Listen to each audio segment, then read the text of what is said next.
আল্লাহ যখন এই পৃথিবী সৃষ্টি করলেন, পৃথিবীর মধ্যে ভাইব্রেশন হচ্ছিল, কাঁপাকাঁপি। আল্লাহ পৃথিবীর কাঁপাকাঁপি বন্ধ করার জন্য পেরেকের মতো পাহাড়গুলোকে পৃথিবীতে ঢুকে দিলেন, কাঁপাকাঁপি বন্ধ হয়ে গেল। এই দৃশ্য দেখে ফেরেশতারা বলে, ইয়া রাব, পাহাড়ের এত শক্তি, আপনার সৃষ্টির মধ্যে পাহাড়ের চেয়ে শক্তিশালী কিছু আছে?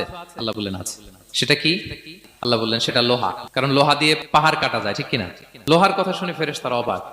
ফেরেশতারা প্রশ্ন, তাহলে আপনার সৃষ্টির মধ্যে লোহার চেয়ে শক্তিশালী কিছু আছে? আল্লাহ বললেন আছে। কি সেটা? আন্নার, আগুন। কারণ আগুন লোহাকে কি করে? গলিয়ে ফেলে। ফেরেশতারা শুধু অবাকই হচ্ছে।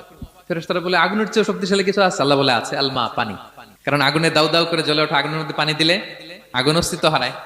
ফেরেশতারা শুধু অবাকই হচ্ছে। তারা বলে, তাহলে পানির চেয়ে শক্তিশালী কিছু আছে? আল্লাহ বলেন আছে, রিহ, বাতাস। কারণ বাতাস পানিকে একদিক থেকে আরেক দিকে নিয়ে যায়। জলের মধ্যে বায়ুর উচ্ছ্বাস লাগলে জলোচ্ছ্বাস তৈরি হয়, ঠিক কিনা?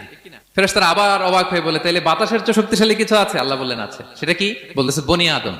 ওই মানুষ শক্তিশালী যে গোপনে দান করে।